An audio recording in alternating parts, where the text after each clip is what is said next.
Olá, dominantes! Tudo bem com vocês? Espero que sim. Vamos continuar os nossos estudos de língua portuguesa com um assunto muito importante. Muito importante mesmo, importantíssimo. Vou usar até o superlativo aqui para vocês. Que assunto é esse? Coesão. Coesão cai no Enem, cai em língua portuguesa, cai em língua estrangeira e na redação. Todos os vestibulares que pedem redação, essa palavrinha aqui é cobrada. Coesão. Vamos lá? Coesão textual. O que seria isso então, Mansuari? Isso é de comer, isso é de passar no cabelo? O que é isso?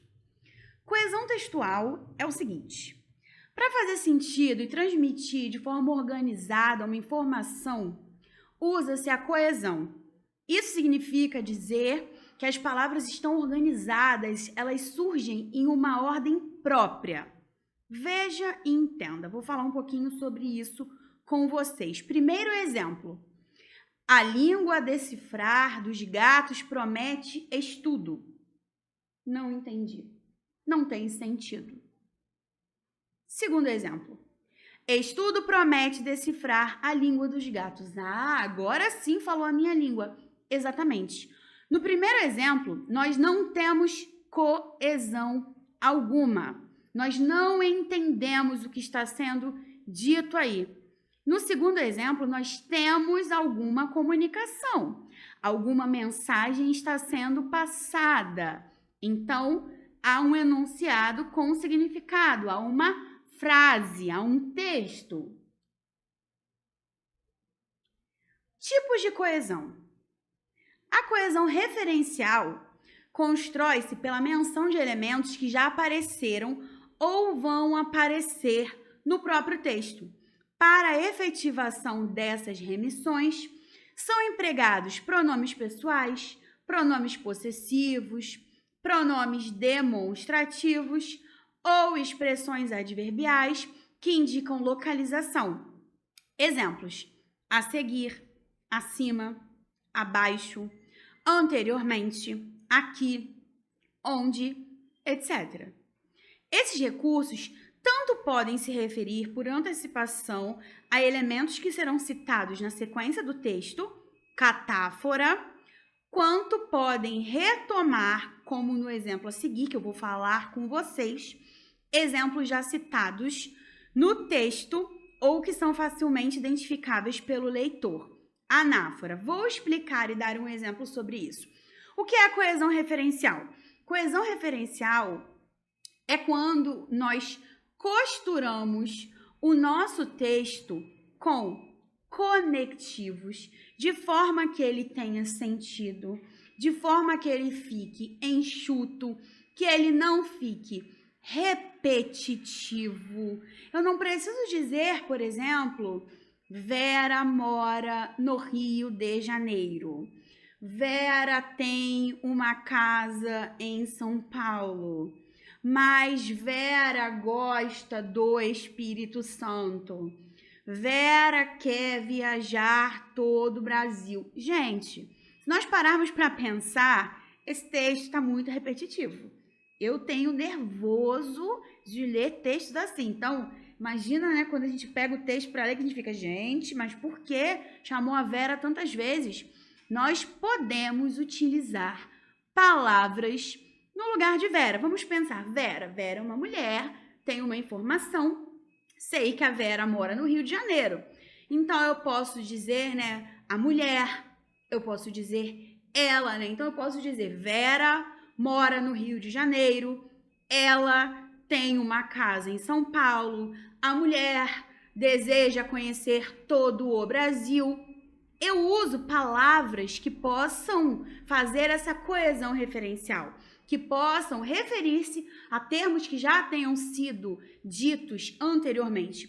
Frisando nessa questão aqui de catáfora e anáfora, é muito cobrado no Enem e muitos alunos costumam confundir pronomes como esse e este.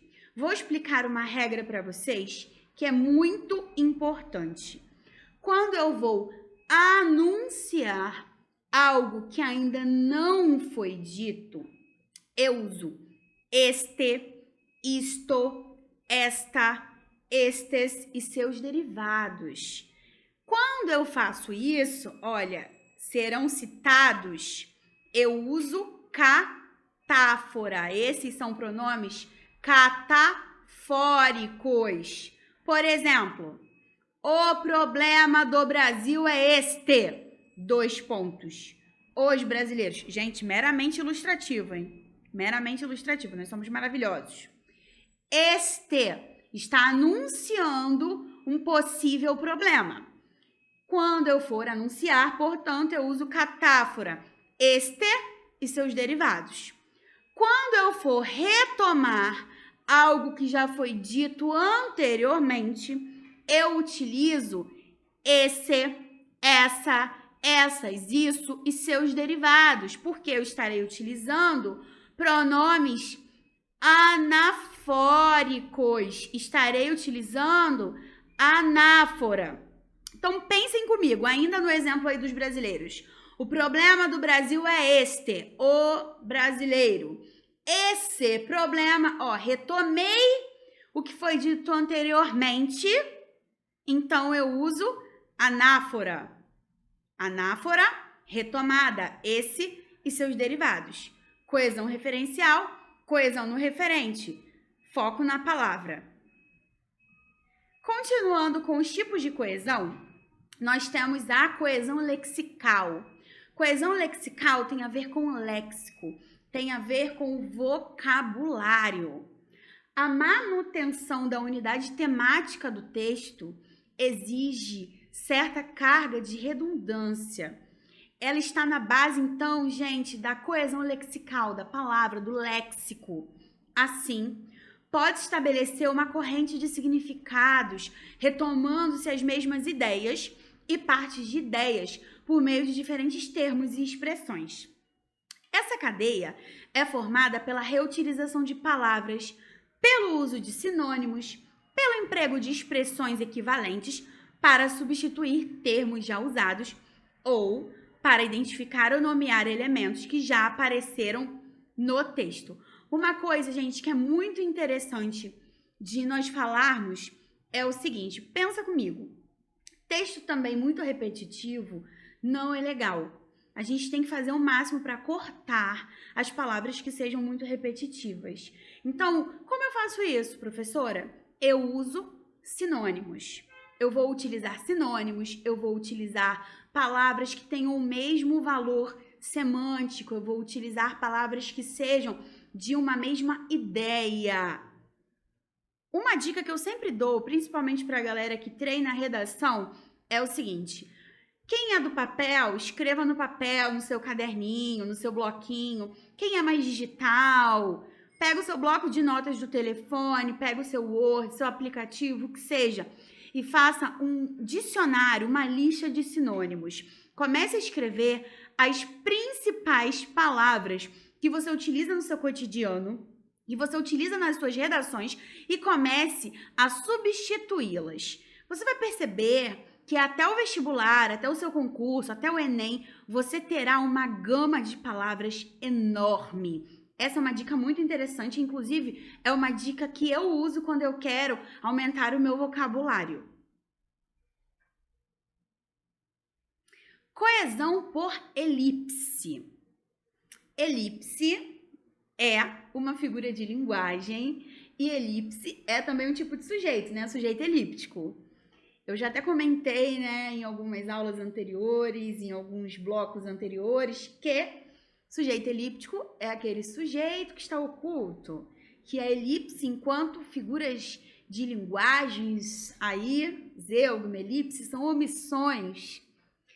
A coesão por elipse segue a mesma temática, uma coesão por omissão. A estrutura dos períodos na língua portuguesa permite a omissão de elementos facilmente identificáveis ou que já tenham sido citados anteriormente. Estratégia denominada coesão por elipse. Algumas vezes, essa omissão é marcada por vírgula. pronomes, verbos, nomes e frases inteiras podem estar implícitos. Então, o que seria uma coesão por elipse? É quando nós omitimos alguma palavra na oração, mas ela continua fazendo sentido. Eu vou dar um exemplo para vocês. Se eu digo assim, Juliana gosta de carne, eu gosto de peixe. Ok, tá correto? Sim, mas eu não preciso usar o gosto. Se eu quiser deixar o meu texto mais coeso, mais enxuto, eu posso dizer que Juliana gosta de carne, eu de peixe. Está tudo ótimo, está tudo perfeito. Nesse caso, eu utilizei coesão por elipse. Eu utilizei a omissão de um termo para que o meu texto ficasse mais enxuto, mais costurado, mais sequinho. Coesão por substituição. Na coesão por substituição, substantivos, verbos, períodos ou largas parcelas de texto são substituídos por conectivos ou expressões que resumem e retomam o que já foi dito, assegurando a sua sequenciação. Servem a esse objetivo expressões como as seguintes: diante do que foi exposto, a partir dessas considerações, diante desse quadro, em vista disso, tudo o que foi dito, esse quadro, etc. Percebam que nas redações também nós utilizamos muito esse tipo de coesão. Nós substituímos uma informação inteira ou expressões por conectivos. É quando, ao invés de colocar uma retomada indireta, nós utilizamos essas frases que ligam períodos, que enunciam períodos. E é perfeito, é maravilhoso, o seu texto fica muito bem articulado. Resumindo, o que nós precisamos saber sobre coesão. Coesão é a parte física do nosso texto.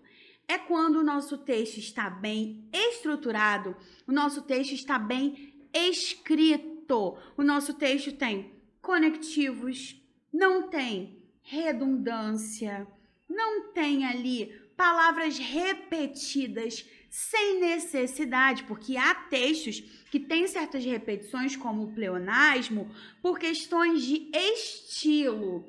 Porém, se for um texto, por exemplo, dissertativo, uma carta argumentativa, nós não utilizamos dessa forma as figuras de linguagem.